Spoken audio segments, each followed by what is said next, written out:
Hello my dear photons, welcome back to pattern classes. So প্রথমতে যে আমাৰ recently আমাৰ pattern classes যেটো web আমাৰ YouTube channel to আছে তাত 10k subscriber হৈছে সো তাৰ কাৰণে সকলো ষ্টুডেন্টক সবকে বহুত ডাঙৰ এটা থ্যাংক ইউ যে 10k হৈছে আৰু এটো আমি নেক্সট 50k লে লৈ যাব লাগিব তাৰ কাৰণে আমি আমাৰ চেষ্টাখিনি কৰি থাকিম আৰু তোমালোকক এটাই ৰিকুৱেষ্ট যে এনেকে মৰম ভাল পাবৰ ৰাখিবা ঠিক আছে তো যেটো ফিজিক্সৰ ফাৰ্স্ট ভিডিওটো আহিছিল হে ফাৰ্স্ট ভিডিওটো আমি কিছুমান কোৱেশ্চন ডিসকাস কৰিছিলো 20-21টা কোৱেশ্চন ডিসকাস কৰিছিলো তাত কিছুমান ষ্টুডেন্টৰ অলপ কোৱেশ্চনও আছিল তো কেনেকুৱা টাইপৰ ভিডিওবোৰ আহিব নেক্সট কি হ'ব তো তাৰ মই এটা ৰাফ আইডিয়া এটা দিছো যে আমি ডিসকাস কৰিবলৈ কি ওলাইছো যে ফাৰ্স্ট আমি 1 মাৰ্কসৰ যিকিটা কোৱেশ্চন আছে প্ৰিভিয়াস ইয়াৰৰ হক প্ৰিভিয়াস ইয়াৰৰ কোৱেশ্চন প্লাস এই 2024 ৰ যিকিটা প্ৰি বৰ্ডৰ এক্সাম হৈছে প্ৰি ফাইনেল এক্সাম যেটো হৈছে সব ডিস্ট্ৰিক্টৰ যিকিটা ডিস্ট্ৰিক্টৰ আমি কালেক্ট কৰিব পাৰিছো সেই ডিস্ট্ৰিক্ট কিটাৰ 1 মাৰ্কসৰ কোৱেশ্চনখিনি আমি ডিসকাস কৰিম প্লাস মোৰ ফালৰ পৰা কেটামান 1 মাৰ্কসৰ কোৱেশ্চন দিম তো টোটাল ধৰা মোটামুটি ৰাফ 100টা মান কোৱেশ্চন হ'ব যেখিনি আমি ডিসকাস কৰিম 1 মাৰ্কসৰ ভিতৰত ঠিক আছে 1 মাৰ্কসৰ কোৱেশ্চন তো তাত বহুতখিনি কনসেপচুয়াল কোৱেশ্চন ইয়াত ডিসকাস হৈ যাব তাৰ পাছত আমি 2 মাৰ্কসৰ বা তেনেকা অলপ লং কোৱেশ্চন হয় বাৰু কনসেপচুয়াল 2-3 মাৰ্কসৰ যিকিটা কোৱেশ্চন হয় কনসেপচুয়াল ঠিক আছে সেই কোৱেশ্চনখিনি ডিসকাস কৰিম দুটা ভিডিওত দুটা বা তিনটা ভিডিওত ঠিক আছে তাৰ পিছত আমি নিউমেৰিকেলস খিনিও ডিসকাস কৰিম দুটা বা তিনটা ভিডিও তো আমি তিনটা টপিক লৈছো এটা হল 1 মাৰ্কসৰ কোৱেশ্চন এটা হল কনসেপচুয়াল কোৱেশ্চনস বোৰ আৰু এটা হল নিউমেৰিকেলস বোৰ ঠিক আছে তো আমি গোটেই বস্তুবোৰ হেখিনি ডিসকাস কৰিম ঠিক আছে তো আমি ফাৰ্স্ট 1 মাৰ্কসৰ কোৱেশ্চন যিখিনা কৰিলো এটো সেকেন্ড ভিডিও 1 মাৰ্কসৰ কোৱেশ্চন আৰু এটা ভিডিও আহিব এই ভিডিওটো আমি কোৱেশ্চনখিনি কৰিম তাৰ পিছত নেক্সট ভিডিওত আমি বাকি যিখিনি আমি টপিক কলো তাৰ ভিতৰত ৰৈ যোৱাখিনি আমি ডিসকাস কৰিম ঠিক আছে আৰু তাৰ পিছত তাৰ ভিতৰটো যে কিছুমান ষ্টুডেন্টে কৈছে যে লং কোৱেশ্চনবোৰো দিব লাগে ঠিক আছে তো আমি চেষ্টা কৰিম লং কোৱেশ্চনবোৰ দিয়াৰ যিখিনি লেকে সম্ভৱ তো তথাপিও তোমালোকে জনাবা যে সব লং কোৱেশ্চন ডেসক্ৰাইব কৰি দিয়া এই কম সময়ৰ ভিতৰত তো সহজ নহয় সো তোমালোকে জনাবা যে কোনটো টপিকত তোমালোকৰ বহুত মানে দিলে সুবিধা হ'ব যে কোনটো টপিক বা কোনটো লং কোৱেশ্চন তোমালোকক লাগে হেনেকুৱা কোৱেশ্চনবোৰ আমাক দিবা আৰু দিলে তেতিয়া হলে আমি সেই কোৱেশ্চনবোৰৰ পৰা গোটেই লং কোৱেশ্চন আমি ডিসকাস কৰিব নোৱাৰিম তো যিখিনি আমি পাৰো সেইখিনি আমি ডিসকাস কৰিম ঠিক আছে তোমালোকক বুজাবলৈ মই ট্ৰাই কৰিম সদায় আছো ট্ৰাই কৰিবৰ কাৰণে আৰু লগতে কি হয় আমি যেতিয়া প্ৰিভিয়াস ইয়াৰ কোৱেশ্চনবোৰ অলপ ভালকে অবজাৰ্ভ কৰি চাও তাত কি হয় এনেকুৱা আমি কিছুমান দেখা পাইছো যেতিয়া নেকি যত নেকি আউট অফ সিলেবাসৰ 1 মাৰ্ক বা 2 মাৰ্কৰ কোৱেশ্চন এটা দেখা পোৱা যায় ঠিক আছে তো লাস্ট ভিডিওটো আমি এটা টপিক পঢ়িছিলো ইডি কারেন্ট যেটো এবাৰ এলিমিনেট কৰিছে কিন্তু এই টপিকটো এটা ইম্পৰ্টেন্ট টপিক হয় একাৰণে মই কৈ দিছো ঠিক আছে কাৰণ আমি লাস্ট ইয়াৰো দেখা পাইছো 2 মাৰ্কৰ কোৱেশ্চনটা এক্সট্ৰা আহি গৈছিল ঠিক আছে যেটো আউট অফ সিলেবাস আছিল সো 70 মাৰ্কৰ ভিতৰত 2 মাৰ্কৰ কোৱেশ্চন এটা আমাৰ আসাম বৰ্ডৰ এক্সামত আহিব পাৰে ঠিক আছে যিকোনো বৰ্ডৰে এটা 2 মাৰ্কৰ কোৱেশ্চন আউট অফ সিলেবাস থাকিব পাৰে একো ডাঙৰ কথা নহয় সো তোমালোকে সেইখিনিও কৰিব মানে এটা দুটা বা 5-10টা আমি আউট অফ সিলেবাসৰ কোৱেশ্চন যদি পঢ়ো ইম্পৰ্টেন্ট কোৱেশ্চন হেতু আমাৰ কাৰণে ভাল তো মই ভাবো তোমালোকে সেইখিনিত বহুত বিশেষ এটা সুবিধা নোপোৱা ওকে বাকি যি হক থ্যাংক ইউ যে তোমালোকে ইমান সাপোৰ্ট কৰিছা আমাক আমিও তোমালোকৰ কাৰণে যিখিনি পাৰো কৰিবলৈ আগবাঢ়ি আহিছো সো বলা আজি স্টাৰ্ট কৰো আমাৰ সেকেন্ড পাৰ্টটো তো সেকেন্ড পাৰ্টৰ আমি ফাৰ্স্ট কোৱেশ্চনটো লৈছো define mutual inductance of 1 henry 1 henry পাৰস্পৰিক আবেশ গুণাঙ্ক হেতু আমি ডিফাইন কৰিব লাগে আচ্ছা লগতে আৰু কিছুমান ষ্টুডেন্টে কৈছে যে অসমীয়াত লাগে ঠিক আছে এতিয়া চোৱা ইংলিশ অসমীয়া দুইটাতে ডাবল ভিডিও বনোৱাটো সম্ভৱ নহয় তো মই যিমানখিনি পাৰো আসামিছতো একিটাক এক্সপ্লেইন কৰি গৈ থাকিম তোমালোকে আসামিছতো বুজি পাবা ঠিক আছে আসামিজ মিডিয়াম ষ্টুডেন্টও যাতে বুজি পায় হেতু মই ট্ৰাই কৰিম তো ফাৰ্স্ট কোৱেশ্চনটো হল define mutual inductance of 1 henry 1 henry পাৰস্পৰিক আবেশ গুণাঙ্ক আমি ডিফাইন কৰিব লাগে ঠিক আছে ওকে তো এটো কোনটো চ্যাপ্টাৰৰ পৰা আহিছে ইলেক্ট্ৰোমেগনেটিক ইন্ডাকশন বিদ্যুৎ চুম্বকীয় আবেশ সেই চ্যাপ্টাৰটোৰ কোৱেশ্চন হয় ঠিক আছে তো তাত কি আছিল মিউচুয়াল ইন্ডাক্টেন্স বা পাৰস্পৰিক আবেশত কি আছিল যে আমাৰ দুটা কয়েল থাকে ঠিক আছে দুটা কুণ্ডলী থাকে এটা হল আমাৰ মুখ্য কুণ্ডলী আৰু এটা হল গৌণ কুণ্ডলী ঠিক আছে primary coil and secondary coil তে যদি সাপোজ আমি এটা প্ৰাইমাৰী কয়েল লৈছো এই প্ৰাইমাৰী কয়েলত আমি এটা ব্যাটাৰি আৰু এটা সুইচ কানেক্ট কৰি দিছো ঠিক আছে আৰু তাৰ ওচৰত আৰু এটা সেকেন্ডাৰী কয়েল আছে যে গৌণ কুণ্ডলী এটা আছে যেটো কুণ্ডলীত আমি এটা গ্যালভানোমিটাৰ কানেক্ট কৰিছো এটো সেকেন্ডাৰী কয়েল এটো প্ৰাইমাৰী কয়েল হৈছে সো এত কি হয় যেতিয়া আমি প্ৰাইমাৰী কয়েল বা মুখ্য কুণ্ডলীৰ মাজেৰে প্ৰবাহ চালিত কৰো ইয়াৰ মাজেৰে এই কয়েলটো বা এই কুণ্ডলীটোৰ মাজেৰে যেতিয়া প্ৰবাহ চালিত হয় ইয়াৰ ভিতৰত এটা চুম্বক ক্ষেত্ৰৰ সৃষ্টি হ'ব তো মই ধৰিলো চুম্বক ক্ষেত্ৰটো এটো চুম্বক ক্ষেত্ৰৰ সৃষ্টি হ'ল তো চুম্বক ক্ষেত্ৰৰ যদি সৃষ্টি হয় ম্যাগনেটিক ফিল্ড যদি ইয়াত প্ৰডিউস হয় ইনসাইড দা সলিনয়েড বা ইনসাইড দা কয়েল দেন এই ম্যাগনেটিক ফিল্ড লাইনছবোৰ সেকেন্ডাৰী কয়েলৰ লগত লিংক হ'ব এই যদি চুম্বকীয় বলৰেখাবোৰ এই চুম্বকীয় বলৰেখাবোৰ কাৰ লগত সংযুক্ত হ'ব আমাৰ গৌণ কুণ্ডলীৰ লগত সংযুক্ত হ'ব তো ঠিক আছে সো প্ৰাইমাৰী কয়েলত আমি কাৰেন্ট পাস কৰাৰ লগে ইয়াতে এটা ম্যাগনেটিক ফিল্ড প্ৰডিউস হ'ল ম্যাগনেটিক ফিল্ড প্ৰডিউস হোৱা মানে তাত কি থাকিব ম্যাগনেটিক ফিল্ড লাইনস সেই ম্যাগনেটিক ফিল্ড লাইনসটো তাৰ ওচৰত থকা যেটো সেকেন্ডাৰী কয়েল তাৰ লগত লিংক হ'ব লিংক হোৱাৰ কাৰণে সেকেন্ডাৰী কয়েলটো আমি এটা কি পাম ফ্লাক্স ঠিক আছে এতিয়া যদি আমি সুইচটো অন অফ কৰি থৈ ইয়াত ম্যাগনেটিক ফিল্ডটো বি ম্যাক্সিমাম 0 তেনেকৈ হৈ থাকিব তো ইয়াতো ম্যাগনেটিক ফিল্ডটো চেঞ্জ হ'ব মানে মুখ্য কুণ্ডলী বা প্ৰাইমাৰী কয়েলত ম্যাগনেটিক ফিল্ড চেঞ্জ হোৱা মানে তাৰ ওচৰৰ সেকেন্ডাৰী কয়েলটো ম্যাগনেটিক ফিল্ড বা ম্যাগনেটিক ফ্লাক্স কি হ'ব চেঞ্জ হ'ব তো সেকেন্ডাৰী কয়েলত ম্যাগনেটিক ফ্লাক্স চেঞ্জ হলে ইয়াত এটা ইএমএফ ইনডিউসড হ'ব বা বিদ্যুৎ চুম্বকীয় বলৰ কি হ'ব সৃষ্টি হ'ব হেতুকে আমি কি বুলি কম পাৰস্পৰিক আবেশ ঠিক আছে সো ইয়াত আমি কি পাইছো যে প্ৰাইমাৰী কয়েলত আমি কাৰেন্টটো যদি চেঞ্জ কৰো প্ৰাইমাৰী কয়েলত কাৰেন্ট চেঞ্জ কৰিলে সেকেন্ডাৰী কয়েলত এটা কারেন্ট বা ইএমএফ ইনডিউসড হয় ইএমএফ কি হয় ইনডিউসড আবিষ্ট বিদ্যুৎ চালক বলৰ সৃষ্টি যদি মুখ্য কুণ্ডলীত প্ৰবাহৰ পৰিৱৰ্তন হয় তেনেহলে তাৰ ওচৰত থকা গৌণ কুণ্ডলীত আবিষ্ট বিদ্যুৎ চালক বলৰ সৃষ্টি হয় এই পৰিঘটনাটোকে আমি কি বুলি কওঁ পাৰস্পৰিক আবেশ সেই পাৰস্পৰিক আবেশৰ পৰা হচ্ছে পাৰস্পৰিক আবেশ গুণাঙ্ক কি হয় তো তাৰ কাৰণে আমাৰ এটা ফৰ্মুলা আছে যে induced EMF E induced in the secondary coil the secondary coil বা গৌণ কুণ্ডলীত যেটো আবিষ্ট বিদ্যুৎ চালক বল is directly proportional to dIp by dt ip মানে হল কারেন্ট ইন দা প্রাইমারি মুখ্য কুণ্ডলীত প্রবাহটোক আমি ip বুলি কৈছো ঠিক আছে যে গৌণ কুণ্ডলীত বা সেকেন্ডাৰী কয়েলত যেটো ইএমএফ ইনডিউস হ'ব that is directly proportional to the rate of change of current in the primary coil মুখ্য গৌণ কুণ্ডলীত আবিষ্ট বিদ্যুৎ চালক বল মুখ্য কুণ্ডলীৰ মাজেৰে চালিত প্ৰবাহৰ পৰিৱৰ্তনৰ হাৰৰ সমানুপাতিক ঠিক আছে সো ইয়াত আমাৰ E induced in the secondary equal to proportional to the constant hai jeto ami mutual inductance boli ko aru dIp by dt ete ei m to ami define koribo lage thik ase moi upor khini musi diu eya jodi moi m equal to likho m equal to ki hobo E induced in the secondary coil divided by dIp by dt hoje এটি আমাক definition কান লাগে 1 Henry m এর value 1 হ'ব লাগে ঠিক আছে m এর ভ্যালু 1 বনাব লাগে তো m এর ভ্যালু 1 কেনেকে বনাম যদি f e induced বা dIp by dt equal to 1 ampere per second এটো কারেন্ট বাই টাইম হেতু কি লৈছো 1 ampere per second and e induced equal to কিমান লৈছো 1 volt তেতিয়া then m equal to কিমান হৈ যাব সো এটো 1 ভোল্ট উপৰটো তলটো এটো 1 লৈছো 1 এম্পিয়াৰ পাৰ সেকেন্ড তো এটো হৈ যাব 1 ভোল্ট ডিভাইড বাই 1 এম্পিয়াৰ পাৰ সেকেন্ড এটোকে আমি কি বুলি কও 1 ভোল্ট এম্পিয়াৰ 1 ভোল্ট সেকেন্ড বাই এম্পিয়াৰ এটোকে আমি কি বুলি কও হেনৰি ঠিক আছে সো ইয়াৰ পৰা আমি হেনৰিত 1 হেনৰি মিউচুয়াল ইন্ডাক্টেন্সৰ ডেফিনিশনটো দিব পাৰিম তো আমি কি বুলি কম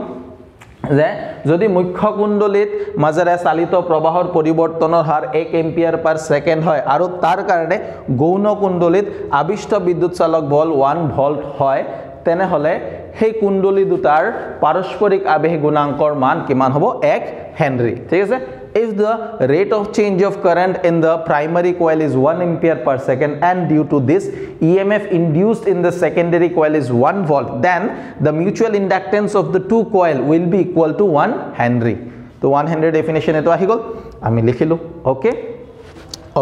to ami next question dile agbaro clear hoise sage tomalokor okay তাইছত next question to ki koise swa Next question diya tamar koise if the radius of the first orbit of hydrogen atom is 5.3 into 10 to the power minus 11 meter what is the radius of the third orbit কৈছে যে hydrogen পৰমাণু এটাৰ প্ৰথম কক্ষৰ ব্যাসাৰ্ধ যদি 5.3 × 10⁻11 metre হয় তেনেহলে তৃতীয় কক্ষৰ ব্যাসাৰ্ধ কিমান হ'ব ঠিক আছে সো তাৰ কাৰণে আমাৰ তাত এটা ফৰ্মুলা আছে যে radius of the nth orbit of hydrogen এটমৰ nতম কক্ষপথৰ ব্যাসাৰ্ধ n স্কয়াৰ * r0 বা n স্কয়াৰ * r1 r1 তো কি বুঝায় ফাৰ্স্ট অৰবিটৰ ৰেডিয়াস একচুয়ালি তো r0 বুলি আছে তো মই r0 এ দিছো where r0 is the radius of the first orbit যত r0 হৈছে প্ৰথম কক্ষৰ ব্যাসাৰ্ধ আৰু n হৈছে প্ৰিন্সিপাল কোয়ান্টাম নাম্বাৰ মুখ্য কোয়ান্টাম সংখ্যা বা অৰবিটৰ সংখ্যা বা কক্ষৰ সংখ্যা যে কে নম্বৰ কক্ষৰ কথা কৈছে তৃতীয় কক্ষৰ কথা কৈছে আৰু r0 ৰ ভ্যালু আমাক কিমান দি আছে 5.3 × 10⁻11 মিটাৰ সো ইয়াত আমি এনেকৈ লিখিব পাৰিম n স্কয়াৰ =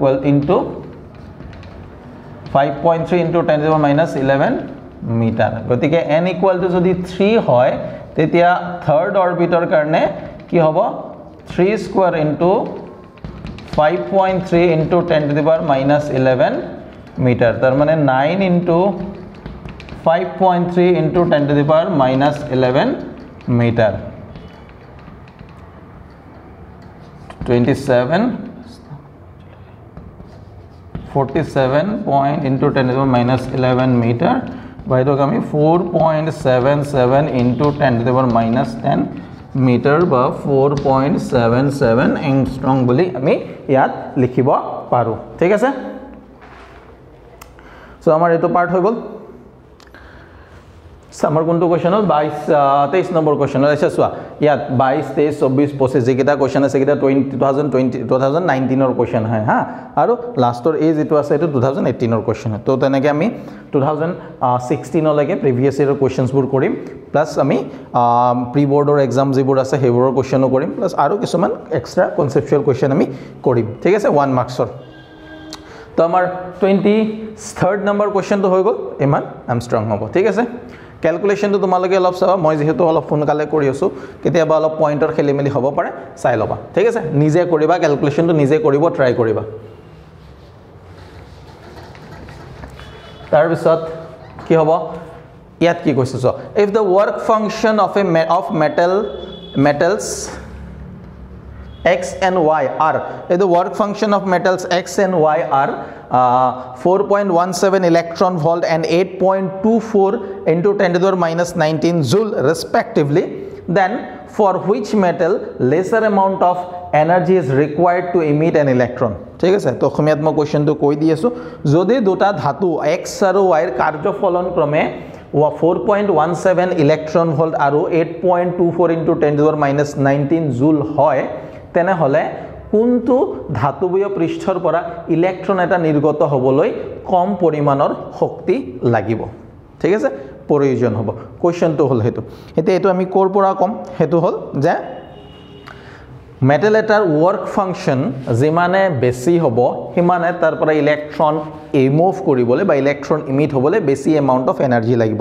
ওয়াৰ্ক ফাংশনৰ ডেফিনেট এটো আচ্ছা এটো কোনটো কিহৰ কোশ্চেনৰ কোনটো chapter dual nature of matter and radiation যে তো মেটাৰ আৰু ৰেডিয়েশনৰ যেটো dual nature of matter and ৰেডিয়েশনৰ কোশ্চেন হয় তো ইয়াত সোয়া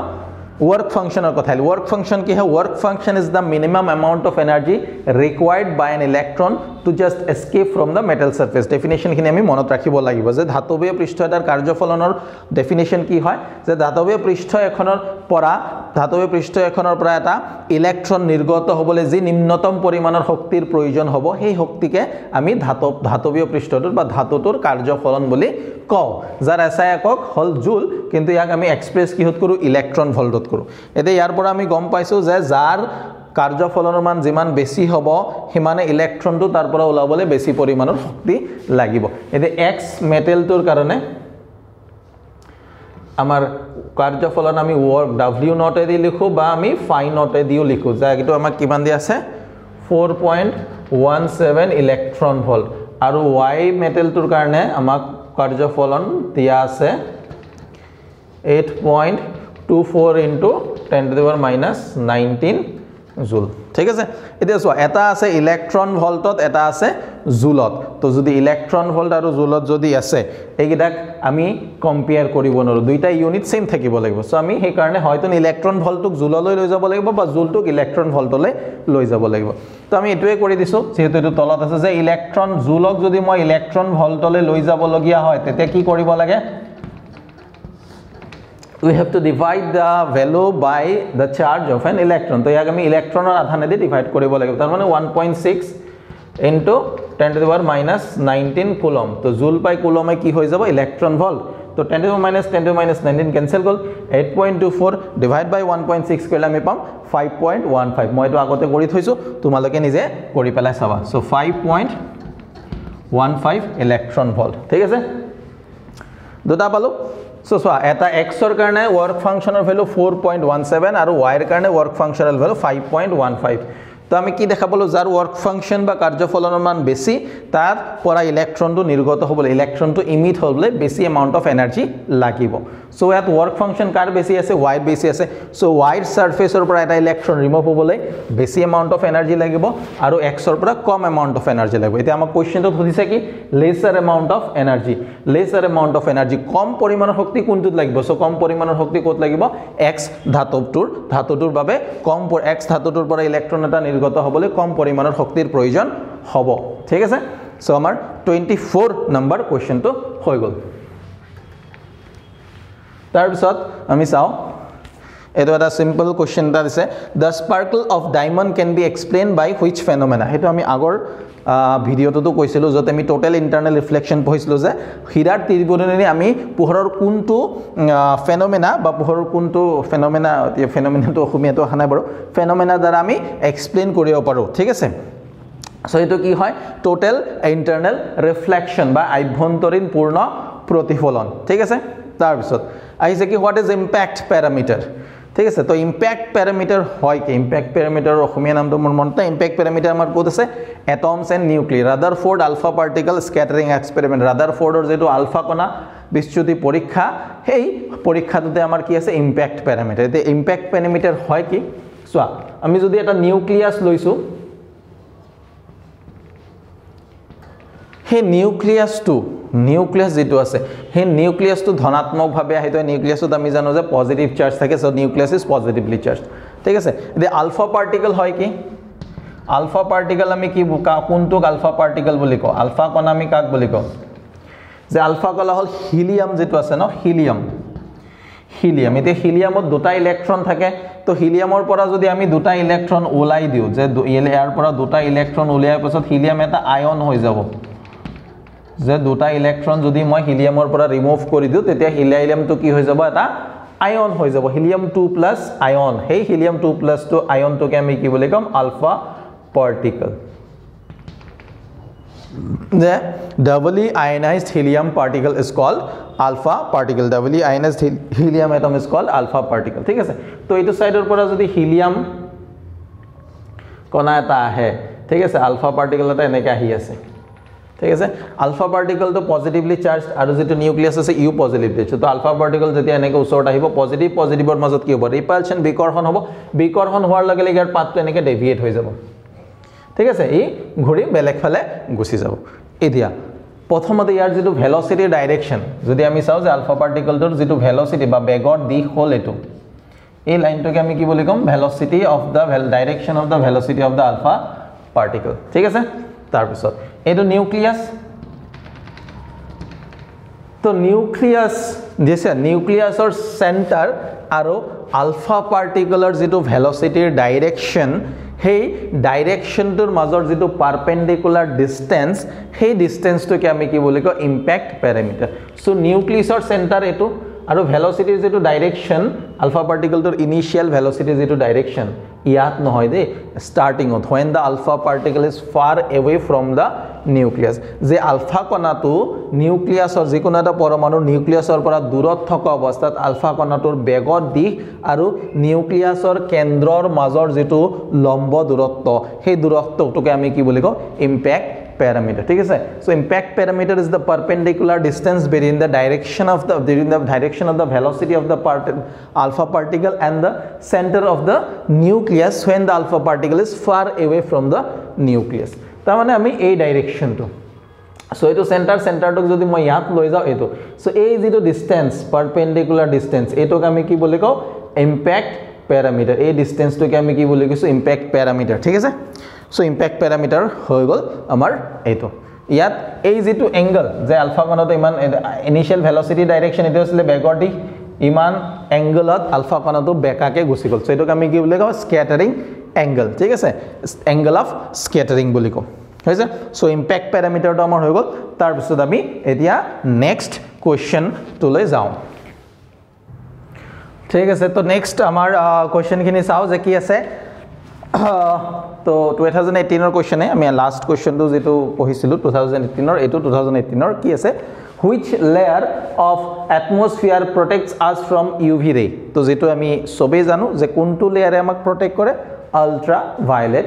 ৰেৰ পৰা হেতু হল আমাৰ ওজন লেয়াৰ যে ওজন যেটো লেয়াৰটো আছে সেই লেয়াৰ এটমস্ফিয়াৰ আমাৰ বায়ুমণ্ডলৰ যেটো ওজন লেয়াৰটো আছে ওজনৰ যেটো তৰপ আছে সেই তৰপটোৱে আমাক অতি বেগুনীয়া ৰশ্মিৰ পৰা ৰক্ষা কৰি আছে তো আনসাৰটো হল ওজন লেয়াৰ তাৰপিছত what is the current sensitivity of a galvanometer ঠিক আছে তো গ্যালভানোমিটাৰ কাৰেন্ট সেনসিটিভিটি বা প্ৰবাহ সংবেদনশীলতাটো কি হয় হেতু আমি ডিফাইন কৰিব লাগে ঠিক আছে হেতুৰ আমি ডেফিনিশন তো সাপোজ গ্যালভানোমিটাৰ এটা যদি আমি ল গ্যালভানোমিটাৰ এটো যেটো কাটাডাল থাকে তাতে নেকি মাজত 0 থাকে এটো সাইড 1 2 3 4 প্লাস ও দের সাইডে মাইনাস আৰু কাটাডাল প্ৰথমতে কি থাকে এনেকে 0 থাকে তো ইয়াৰ মাজৰে যদি আমি এটা প্ৰবাহ চালিত কৰো যে কাৰেন্ট এটা যদি পাস কৰো ডিফ্লেকশন হয় এই যেটো নিডল তো থাকে না এই কাটাডালৰ কি থাকে নিডলটোৰ কি হয় ডিফ্লেকশন হয় ওকে সো ইয়াত আমি কি দেখা পাও যে কিছুমান গ্যালভানোমিটাৰত সাপোজ ডিফ্লেকশন কিমান হৈছে আই কাৰেন্ট পাস কৰাত কিমান ডিফ্লেকশন আছে থিটা তো কিছুমান গ্যালভানোমিটাৰত কি হয় যে small amount of current pass কৰাত বহুত বেছি ডিফ্লেকশন হৈছে বহুত বেছি বিক্ষেপণ ঘটিছে কাটাডালৰ বাট কিছুমান কি হয় কিছুমান গ্যালভানোমিটাৰ কি যে লাৰ্জ এমাউন্ট অফ কাৰেন্ট বহুত বেছি কাৰেন্ট পাস কৰে তথাপি ডিফ্লেকশন তো 1 ডিগ্ৰী 2 ডিগ্ৰী 5 ডিগ্ৰী 10 ডিগ্ৰী এনেকুৱা হৈছে ঠিক আছে তো হেইটো বুজাবৰ কাৰণে আমি যেটো টাৰ্ম ইউজ কৰি এটা হল সংবেদনশীলতা বা সেনসিটিভিটি যে যদি যেটো আমি সেনসিটিভিটি আমি এতিয়া কিছুমান এডভাৰটাইজ তো যে সেন্সোডাইন টুথপেষ্ট সেন্সোডাইন ব্ৰাশ তেনেকুৱা তো সেনসিটিভিটি মানে কি যে small amount of current pass কৰিলে যদি লাৰ্জ ডিফ্লেকশন আছে তাৰ মানে এটো সেনসিটিভিটি বেছি আৰু যদি বহুত বেছি কাৰেন্ট পাস কৰিছে তথাপি ডিফ্লেকশন কম বহুত বেছি হোৱা না তেতে এটো সেনসিটিভিটি কম ঠিক আছে তো আমি সেনসিটিভিটি কেনেকে বুজাও যে it is defined as the deflection per unit current flowing through the galvanometer যে গ্যালভানোমিটাৰ এটাৰ মাজেৰে এক একক প্ৰবাহ চালিত কৰিলে গ্যালভানোমিটাৰটো যিমান বিক্ষেপণ হ'ব সেই বিক্ষেপণৰ পৰিমাণক আমি কি বুলি কওঁ গ্যালভানোমিটাৰটোৰ প্ৰবাহ সংবেদনশীলতা ঠিক আছে তো যদি গ্যালভানোমিটাৰটোৰ মাজেৰে আই কাৰেন্ট পাস কৰিছে তাৰ ডিফ্লেকশন কিমান হৈছে থিটা ডিগ্ৰীৰ বিক্ষেপণ ঘটিছে 1 ইউনিট কাৰেন্ট পাস কৰিলে এক একক প্ৰবাহ চালিত কৰিলে তাৰ ডিফ্লেকশন কিমান হ'ব থিটা বাই আই এই টার্মটোকে আমি কি বুলি কওঁ প্রবাহ সংবেদনশীলতা theta by I current sensitivity is is equal to থিটা বাই আই ঠিক আছে গতিকে ইয়াৰ এসআই ইউনিট যদি আমাক লাগে থিটাৰ কাৰণে হয় ৰেডিয়ান পাৰ এম্পিয়াৰ তো ইয়াৰ এসআই কো কিমান হ'ব ৰেডিয়ান পাৰ এম্পিয়াৰ তেনেকুৱাকে আৰু এটা টার্ম আছে বিভব সংবেদনশীলতা হেতু তোমালকে চাই লবা হেতু বিভব সংবেদনশীলতা কি হয় vs is equal to থিটা বাই ভি তার মানে রেডিয়ান পার ভোল্ট ঠিক আছে তো এটো কোশ্চেনে হয় হেতু অলপ ডেফিনিশন চাই লবা ঠিক আছে তাৰপিছত আমাৰ নেক্সট কোশ্চেন তো কি দিছে which experiment established the fact that electric charge is quantized তো electric charge যে quantized হয় তো কোনটো এক্সপেৰিমেন্ট এস্টাবলিশ কৰিছিল এটো আমি জানো যে মলিকান অয়েল ড্ৰপ এক্সপেৰিমেন্ট মলিকানৰ যেটো তৈল টোপাল পৰীক্ষা সেই পৰীক্ষাটোৱে প্ৰমাণ কৰিছে যে বৈদ্যুতিক আধানবোৰ কোয়ান্টাইজড হয় ঠিক আছে বৈদ্যুতিক আধানৰ গুটকৰণটো কোনটো পৰীক্ষা প্ৰমাণ কৰিছিল মলিকানৰ তৈল টোপাল পৰীক্ষায় ঠিক আছে তাৰপিছত নেক্সট কোশ্চেনটো তোমালোকে পঢ়া মই তাৰ কাৰণে এটা আগত ডায়াগ্ৰাম ড্ৰ কৰিছো তোমালোকে এবাৰ পঢ়ি পেলাই চোৱাচোন বুজি পোৱা নেকি কোশ্চেনটো কি লিখা আছে ঠিক আছে মই ডায়াগ্ৰাম এটা ড্ৰ কৰিছো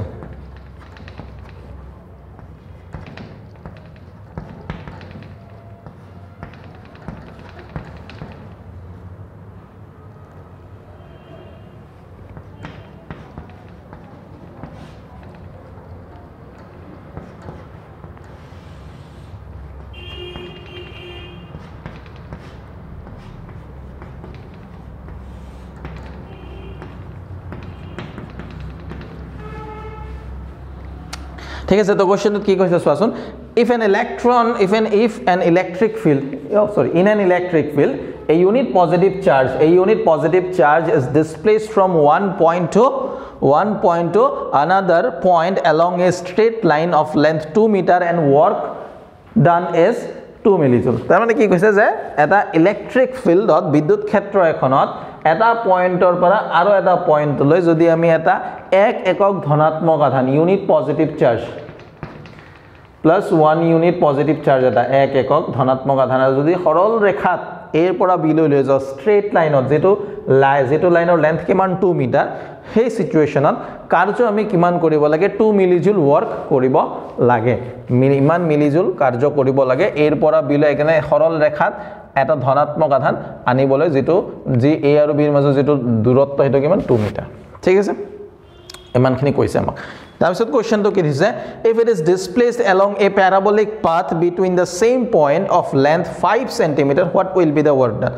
so প্ৰথম কথা হল কোশ্চেনটো বহুত ডাঙৰ 1 মাৰ্কৰ কোশ্চেনটো প্ৰথমটো কোশ্চেন পঢ়াত আহিব পাৰে যেটো আমি ক্যালকুলেশন কৰিব লাগা হ'ব পাৰে হেগানে এটো কোশ্চেন আমি পিছত কৰিম নকৰো বা তেনেকুৱা কিন্তু এটো ক্যালকুলেশন কৰিব লাগা একো নাই জাস্ট সিম্পল কনসেপ্ট এটা আছে এটো কোশ্চেনটো কৈছে কি যে যদি আমি এটা উপবৃত্তাকাৰ পথেৰে প্যাৰাবলিক পাথেদি এৰ পৰা বি লৈ হে কি সেম আধানটোকে প্লাস 1 ইউনিট আধানটোকে যদি আমি লৈ আহো হে যেটো উপবৃত্তাকাৰ বা প্যাৰাবলিক পাথৰ লেন্থ কিমান 5 মিটাৰ তেতি আমি কিমানখিনি ওয়াৰ্ক কৰিব লাগিব ঠিক আছে সো এত কনসেপ্টটো কি হয় আহে কনজাৰভেটিভ ফোৰ্সৰ আহে আমি জানো ইলেক্ট্ৰোমেগনেটিক ফোৰ্স এটা কনজাৰভেটিভ মানে সংৰক্ষণশীল বল সো সংৰক্ষণশীল বলৰ এটা property আছে যে in case of conservative force the work done is only depends on initial and final position it does not depends on the path followed by the particle ঠিক আছে তাৰ মানে সংৰক্ষণশীল বলৰ ক্ষেত্ৰত কি হয় কৰা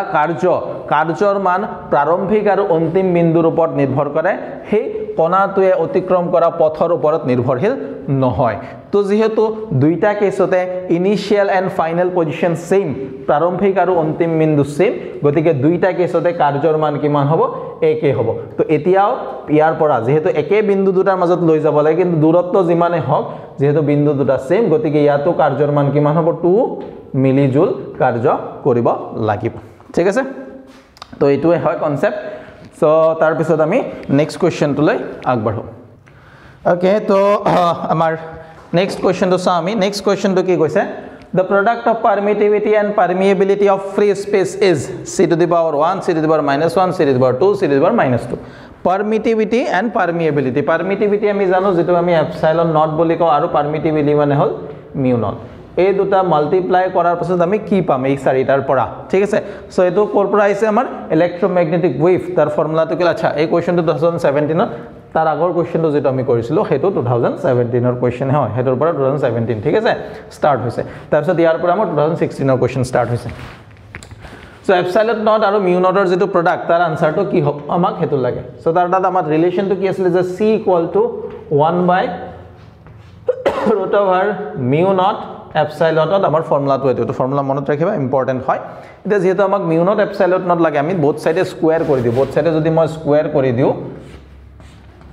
এই root over টো উঠাব লাগিব গতিকে এটো হৈ গল c স্কয়ার এটো হৈ গল 1 by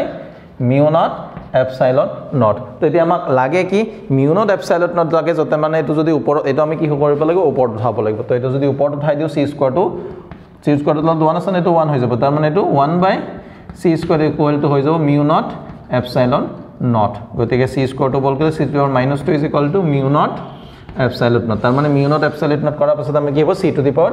minus 2 হৈ গল ওকে তাৰপিছত কি কৈছে an object is placed at the focus of a convex lens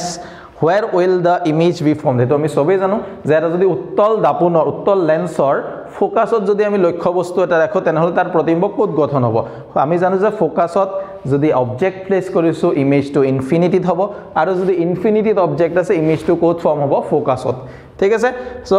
ইয়াৰ আনসাৰটো give the image will be formed at infinity ঠিক আছে তাৰ মানে ইয়াত প্ৰতিবিম্বটো কোত গঠন হ'ব অসীমত গঠন হ'ব তো এটা একদম সিম্পল আছিল তাৰপিছত what is the dimension of Planck's constant হেতু এটা সিম্পল কোশ্চেনে হয় ঠিক আছে তো আমি চাও এই কোশ্চেনটোৰ কথা যে প্লাংকৰ কনস্ট্যান্ট প্লাংকৰ ধ্ৰুৱক যেটো আছে তাৰ মাত্ৰা ওলাব লাগে তাৰ কাৰণে আমাৰ প্লাংকৰ যেটো ফৰ্মুলাটো কি আছিল E = h nu গতিকে আমাক h = কিমান হ'ব E by নিউ য'ত নিউ হৈছে কম্পনাঙ্ক বা ফ্ৰিকুৱেন্সি ই হৈছে energy h is the Planck's constant ই এটা আমি যদি প্লাংকছ কনষ্টেন্টৰ মাত্ৰা লাগে সো আমি এফালে এনাৰ্জিৰ মাত্ৰা লিখিবলৈ এতিয়া এনাৰ্জি বা শক্তিৰ মাত্ৰা কি হয় আমি জানো সবে শক্তি কি হয় ml² t to the power -2 ml² t to the power -2 শক্তি কাৰ শক্তিৰ মাত্ৰা কাৰ সমান হয় যে dimension of energy is equal to the dimension of work যদি আমি ওয়াৰ্কৰ যেটো ডাইমেনশন হ'ব হেতু হ'ব এনাৰ্জিৰ ডাইমেনশন ঠিক আছে ওয়াৰ্ক এনাৰ্জি থিওৰিয়াম আমাৰ তাত আছিল ফাৰ্স্ট ইয়াৰত আৰু ফ্ৰিকুৱেন্সি আমি কি লিখো হাৰ্জ মানে হ'ল সেকেন্ড ইনভাৰ্সৰ ডাইমেনশন কি হ'ব t টু দি পাৱাৰ -1 ঠিক আছে এতিয়া চোৱা এই -1 টো যদি ওপৰলৈ যায় তেতিয়া কি হ'ব ml² একো চেঞ্জ নহয় t চেঞ্জ হ'ব t -2 এই -1 টো ওপৰত গলে হৈ যাব +1 গতিকে এটো হৈ গল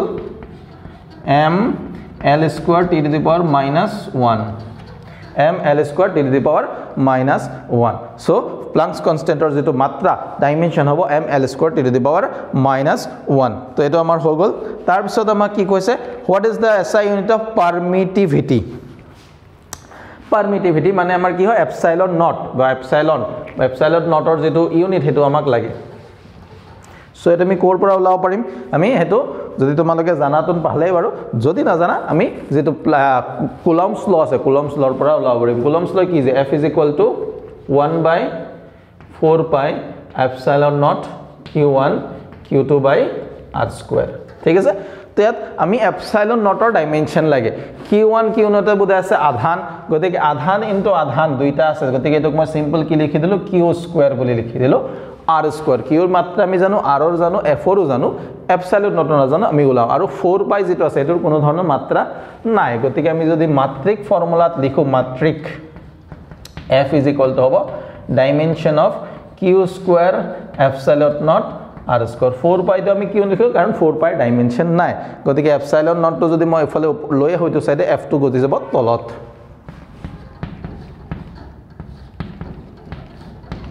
q² ডিভাইড বাই f r² এতে q² আৰু q ডাইমেনশন কি হয় q ডাইমেনশন আমি জানো যে আধানৰ মাত্ৰা কিমান হয় a * t the dimension of q আমি কি লিখিম a * t যদি কোনোবাই না জানা চাই লবা এটো কোনটো ফৰ্মুলা I = q/t তো q = কিমান হ'ব I * t ঠিক আছে এই ফৰ্মুলাটোৰ পৰা আমাৰ q ডাইমেনশন আহে সো যেটো এটো স্কয়াৰ আছে গতিকে এটো হ'ব a² t² ফোৰ্সৰ কাৰণে আমি জানো ml² t to the power -2 আৰু ডিসটেন্স এটো r টো কি বুজা ডিসটেন্স দূৰত্ব গতিকে দূৰত্বৰ কাৰণে কি হ'ব l গতিকে r² মানে এটো কি হৈ গল l² ঠিক আছে গতিকে m টো যদি ওপৰত যায় তো হ'ব m টু দি পাৱাৰ -1 ঠিক আছে তাৰ পিছত চোৱা এটো l² এটো l² মিলি কি হ'ব l টু দি পাৱাৰ 4 হে l টু দি পাৱাৰ 4 টো ওপৰত গলে হেতু কিমান হ'ব l টু দি পাৱাৰ -4 ঠিক আছে ও সৰি এটো ফোৰ্সৰ কাৰণে ml হয় দে ফোৰ্সৰ কাৰণে কি হয় ml গতিকে m inverse l to the power -3 m to the power -1 l to the power কি হ'ব -3 কাৰণ l into l² মানে l কিউব হ'ব ওপৰত গলে -3 তাৰপিছত t² আৰু t to the power -2 t to the power -2 টো ওপৰত গলে কিমান হ'ব t to the power -2 হৈ যাব +2 তো +2 আৰু এটো +2 মিলি হৈ যাব +4 আৰু a²। সো এটো হৈ গল আমাৰ ডাইমেনশন অফ এপসাইলন নট বা এপসাইলন দুইটাৰ একই হ'ব এপসাইলন নটে ল বা এপসাইলনে ল পাৰমিটিভিটিৰ আমাৰ যেটো ডাইমেনশন এটো হ'ব এটো ঠিক আছে তাৰ পিছত কি কৈছে ও define the mobility of charge carriers ঠিক আছে so mobility of charge carriers কি হয় মোবিলিটি মানে কি হয় হসলতা যে চার্জ ক্যাৰিয়াৰৰ হসলতাটো একচুয়ালি হয় কি ঠিক আছে তো চাৰ্জ ক্যাৰিয়াৰৰ হসলতাৰ কথা আমি চাও এতিয়া মোবিলিটি কি আছিল মোবিলিটি কাৰ লগত ৰিলেটেড ড্ৰিফট ভেলোসিটি বা অপ্ৰবাহ বেগৰ লগত ৰিলেটেড ঠিক আছে সো ইয়াত চোৱা ইফ উই এপ্লাইড আ current I and the drift velocity obtained by the free electrons in a conductor is vd যে যদি আমি পৰিবেশত I প্ৰবাহ চালিত কৰাত ইলেক্ট্ৰনবোৰ vd অপ্ৰবাহ বেগেৰে গতি কৰিছে ঠিক আছে গতিকে I প্ৰবাহৰ কাৰণে হেৰি সৰি I প্ৰবাহ নহয় আমি কি আছে ইলেক্ট্ৰিক ফিল্ড অপ্ৰবাহ বেগটোৰ কনসেপ্টটো আমি যদি অলপ চাও কেনেকুৱা হয় যে যদি আমি এনেকুৱা এটা কন্ডাক্টৰ লৈছো পৰিবেশ এটা লৈছো পৰিবেশটোত কি থাকে কিছুমান আমাৰ ইলেক্ট্ৰন থাকিব মুক্ত ইলেক্ট্ৰন বা ফ্ৰী ইলেক্ট্ৰন তো ইয়াত যদি আমি এটা ইলেক্ট্ৰিক ফিল্ড এপ্লাই কৰি দিও যে লেফটৰ পৰা ৰাইটৰ ফালে আমি এটা ইলেক্ট্ৰিক ফিল্ড এপ্লাই কৰিছো বিদ্যুৎ ক্ষেত্ৰ এটা প্ৰয়োগ কৰিছো তেতিয়া কি হ'ব এই ইলেক্ট্ৰনবোৰ নেগেটিভলি চাৰ্জ ইলেক্ট্ৰনবোৰ কি কৰিব বিদ্যুৎ ক্ষেত্ৰৰ বিপৰীত দিশত ইলেক্ট্ৰিক ফিল্ডৰ অপোজিট ডাইৰেকশনত মুভ কৰা ষ্টাৰ্ট কৰিব ইলেক্ট্ৰনবোৰ এপ্লাইড ইলেক্ট্ৰিক ফিল্ড অপজিট ডাইৰেকশ্যনত মুভ কৰা ষ্টাৰ্ট কৰিব ঠিক আছে এতিয়া এই ইলেক্ট্ৰন কিটাৰ যি ভেলোচিটি পাম গোটেই কিটা ইলেক্ট্ৰনৰ ভেলোচিটিৰ যেটো average velocity of all the electrons in the opposite direction of the applied electric field is called drift velocity ঠিক আছে যে পৰিবেশত প্ৰয়োগ কৰা বিদ্যুৎ ক্ষেত্ৰৰ বিপৰীত দিশত ইলেক্ট্ৰনবোৰে লাভ কৰা বেগৰ গড় মানকে আমি কি বুলি কওঁ অপ্ৰবাহ বেগ তো ইয়াত চোৱা যেটো ইলেক্ট্ৰনবোৰে যেটো এভাৰেজ ভেলোচিটি গেইন কৰিছে এটো vd অপ্ৰবাহ বেগ বুলি লিখছো সো ইয়াতে আমি ই ইলেক্ট্ৰিক ফিল্ড এপ্লাই কৰাত অপ্ৰবাহ বেগ কিমান পাইছো vd ঠিক আছে so 1 unit electric field apply কৰিলে অপ্ৰবাহ কিমান হ'ব vd by e ঠিক আছে vd by e তার মানে e বিদ্যুৎ ক্ষেত্র প্রয়োগ কৰাত ইলেক্ট্ৰনবোৰৰ অপ্ৰবাহ বেগ বা ড্ৰিফট ভেলোচিটি vd जो 1 ইউনিট বা 1 একক বিদ্যুৎ ক্ষেত্ৰ প্ৰয়োগ কৰাত অপ্ৰবাহ বেগ কিমান হ'ব vd by e এই বস্তুটোকে আমি কি লিখো মোবিলিটি বুলি কও ঠিক আছে মোবিলিটি আমি মিউ দি বুজাম সো এটা হ'ব vd by e vd হৈছে এক একক বিদ্যুৎ ক্ষেত্ৰৰ বাবে লাভ কৰা অপ্ৰবাহ বেগকে আমি কি বুলি কওঁ সচলতা বুলি কওঁ ঠিক আছে so mobility is the drift velocity gained by the electrons per unit applied electric field তো vd by e drift velocity by electric field এটোক আমি কি বুলি কওঁ অপ্ৰবাহ বেগ হৈছে এদি ইয়াৰ যদি SI ইউনিট আমাক খোধে যে SI ইউনিটটো কি হ'ব তো SI ইউনিটৰ কাৰণে আমি চাওঁ যে vd যেটো আছে না vd ৰ কাৰণে আমি ইউনিট কি লিখো vd বেগ গতিকে এটোৰ ইউনিট হ'ব মিটাৰ পাৰ সেকেন্ড আৰু ইলেক্ট্ৰিক ফিল্ডৰ দুটা ইউনিট আছে এটাটোন হল বিদ্যুৎ ক্ষেত্ৰৰ এটো এটা কোৱেশ্চন আহিছিল কেতিয়াবা কোনবা এটা ইয়াৰত যে ইলেক্ট্ৰিক ফিল্ডৰ ইউনিট কিটা কি যে ইলেক্ট্ৰিক ফিল্ডৰ এটা ইউনিটটো হল নিউটন পাৰ কুলম আৰু এটা ইউনিট হল ভোল্ট পাৰ মিটাৰ আৰু এটা ইউনিট কি হল ভোল্ট পাৰ মিটাৰ তো ইয়াত আমি ইউনিটটো কি লিখো ভোল্ট পাৰ মিটাৰ লিখা হয় তো ভোল্ট পাৰ মিটাৰ লিখিলে মিটাৰটো চাও মিটাৰ বাই সেকেন্ড ইনটু মিটাৰ বাই ভোল্ট এটো উল্টা হৈ যাব গতিকে এটো হৈ যাব মিটাৰ স্কয়াৰ বাই ভোল্ট সেকেন্ড ঠিক আছে আৰু নিউটন পাৰ কুলম লিখিলে এটো নিউটন পাৰ কুলম হ'ব কুলমটো ওপৰ যাব তেনেকুৱাকে সজাই লিখিলো বাট যেটো আমি ইউনিট ইয়াত ইউজ কৰা হয় হেতু কি হয় যে মিটাৰ স্কয়াৰ পাৰ ভোল্ট পাৰ সেকেন্ড ঠিক আছে এটো হৈ গল অপ্ৰবাহ বেগৰ SI একক সো এই দুটা চাই লবা 2023 ত আহিছিল যে এটো কোৱেশ্চনটো যে ইলেক্ট্ৰিক ফিল্ডৰ দুটা ইউনিটৰ ভিতৰত এটা যদি নিউটন পাৰ কুলম হয় আৰু এটা ইউনিট কি হ'ব ভোল্ট পাৰ মিটাৰ ঠিক আছে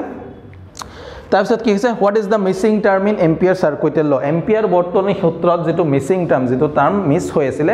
যেটো এম্পিয়াৰে লিখা নাছিলে সেই টাৰ্মটো কি হয় সেই ৰাশিটোৰ কথা ইয়াত ক'ব কৈছে so missing term in the ampere সার্কিটের law is the displacement current যেটো কোনে কৈছিলে ম্যাক্সওয়েলে কৈছিলে যেতিয়া এটা বৰ্তনীত মানে ৰোধক আবেশক আৰু লগতে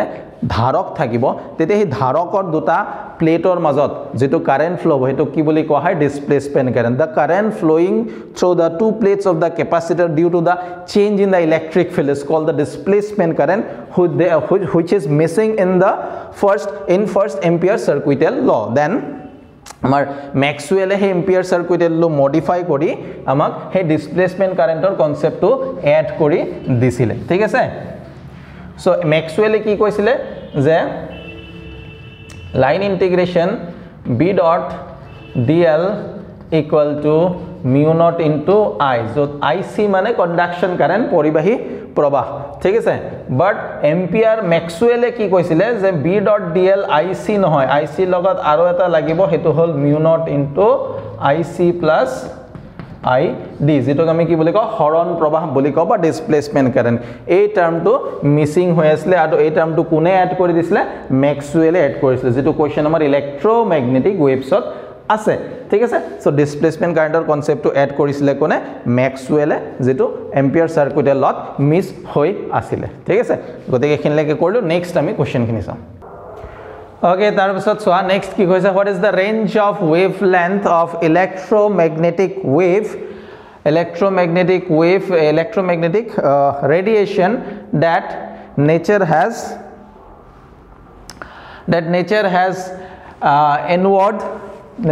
inward our retina to detect ঠিক আছে তো এটোৰ আনসাৰ কি হ'ব যে কি কৈছে ইয়াত যে আমাৰ চকুৰ ৰেটিনাই ডিটেক্ট কৰিব পৰা ইলেক্ট্ৰোম্যাগনেটিক ওয়েভ বিদ্যুৎ চুম্বকীয় তৰংগৰ যিখিনি ৰশ্মি আছে তাৰ ভিতৰত আমাৰ চকুৰ যেটো ৰেটিনায়ে ডিটেক্ট কৰিব পৰা যেটো যিবোৰ পোহৰ আছে বা তৰংগ আছে সেই তৰংগবোৰৰ wavelength তৰংগ দৈৰ্ঘ্যৰ কথা সুধিছে সো যেগেটা আমাৰ চকুৱে ডিটেক্ট কৰিব পাৰে হেগেটাক আমি ভিজিবল লাইট বুলি কওঁ দৃশ্যমান ৰশ্মি সো ভিজিবল লাইটৰ ওয়েভলেন্থৰ ৰেঞ্জটো আমি লিখিব লাগে ঠিক আছে তো ভিজিবল লাইটৰ যেটো ওয়েভলেন্থৰ ৰেঞ্জ হেতু আমাৰ কিমান হয় 700 nanometer to 400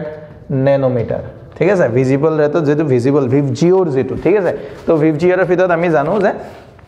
ৰেডৰ ওয়েভলেন্থ সবতকে বেছি ভায়োলেটৰ ওয়েভলেন্থ সবতকে কম সো এটো হ'ব ৰেড আৰু এটো হ'ব ভায়োলেট ঠিক আছে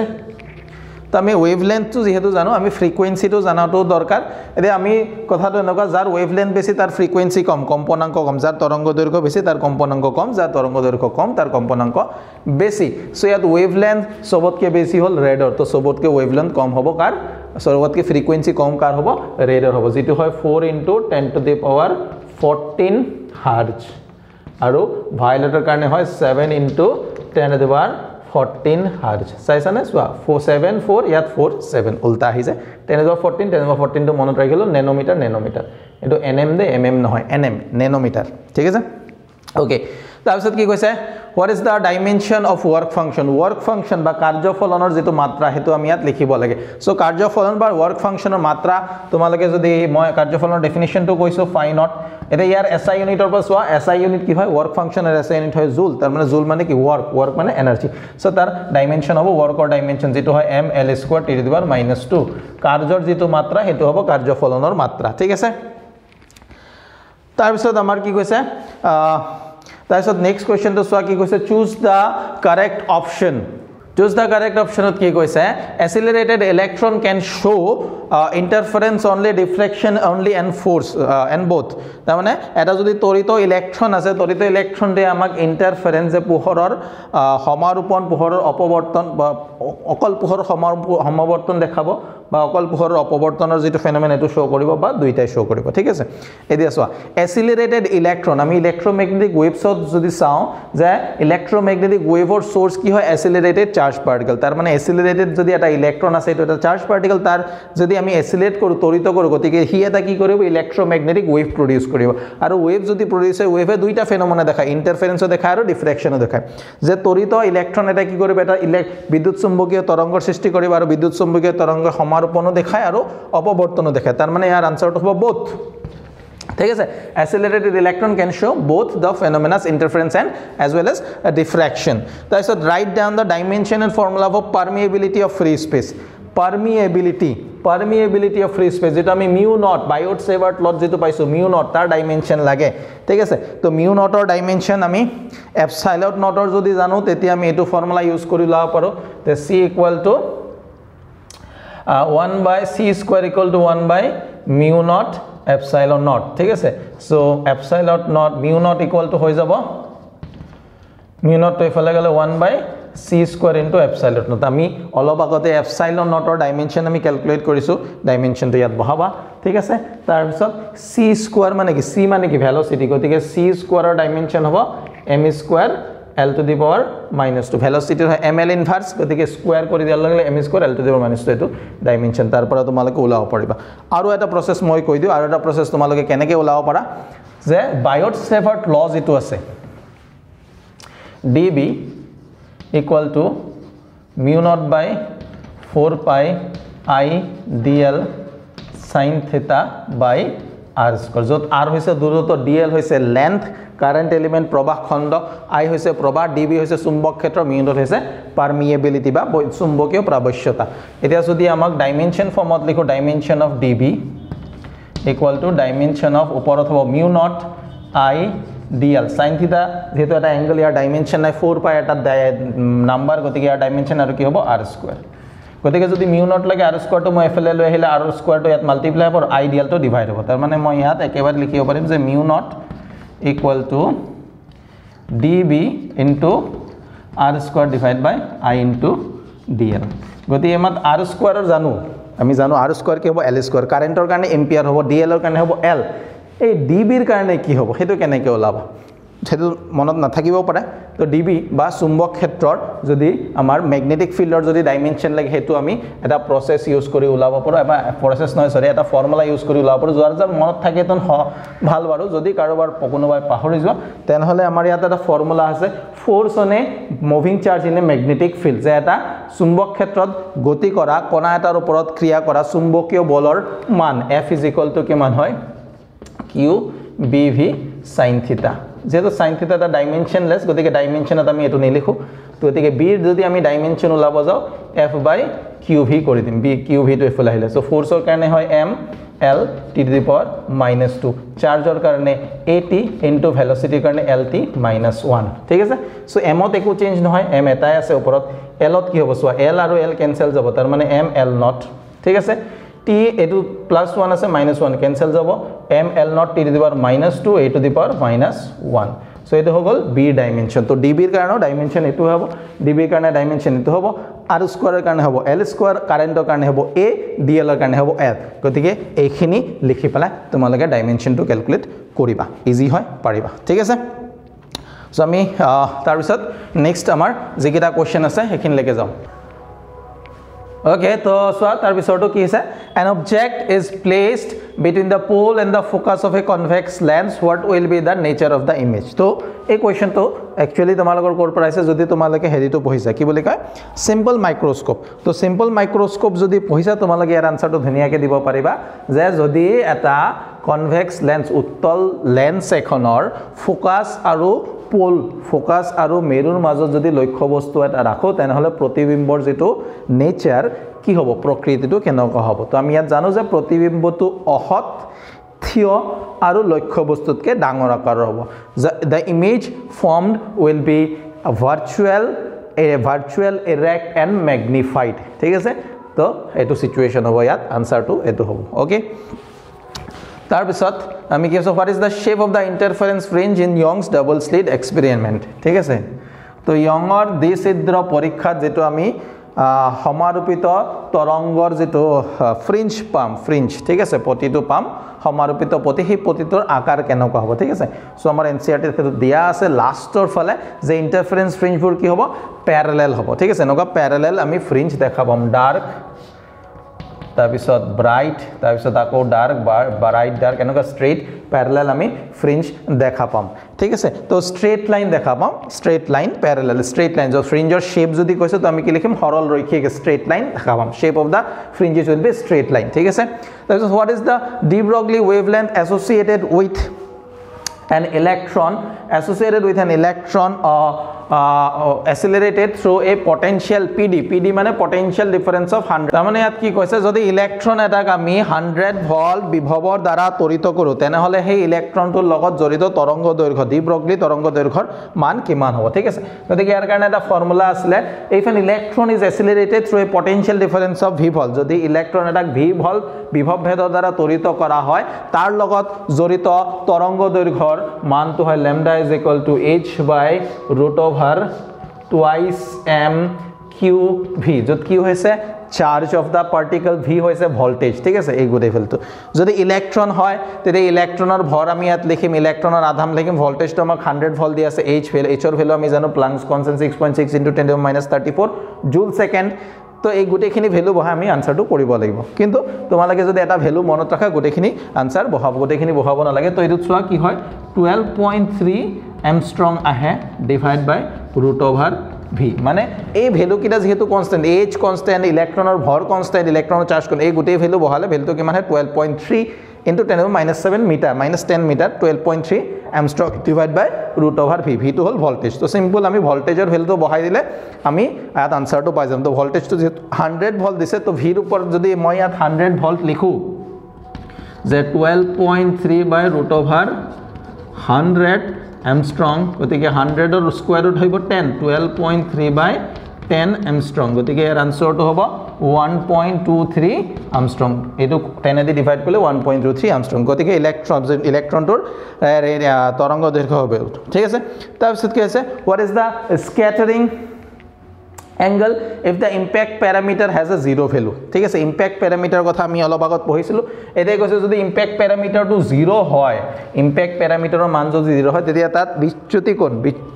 বা scattering angle ৰ ভ্যালুটো কিমান হ'ব তাৰ মানে এটো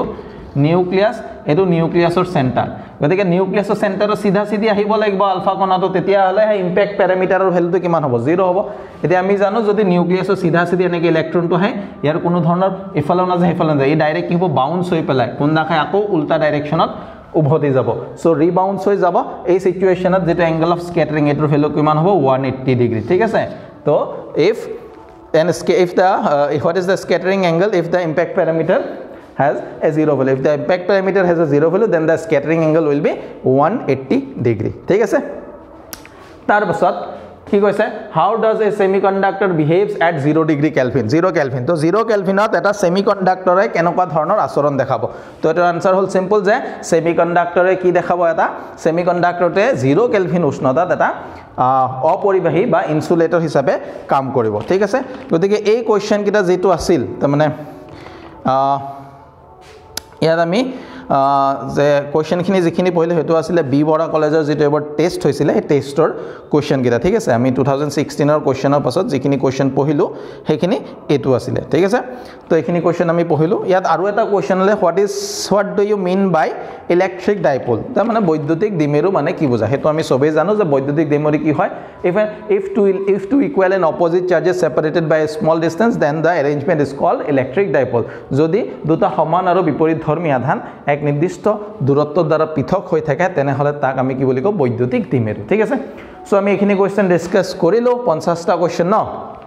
50টাতকৈ বেছি হৈছে সাগে নাম্বাৰ কিটা অলপ খেলিমেলি হয় তো আমাৰ এইটা কোৱেশ্চন ডিসকাস কৰিলো তাৰ পিছত আমি নেক্সট আৰু আমাৰ যিখিনি কলেজৰ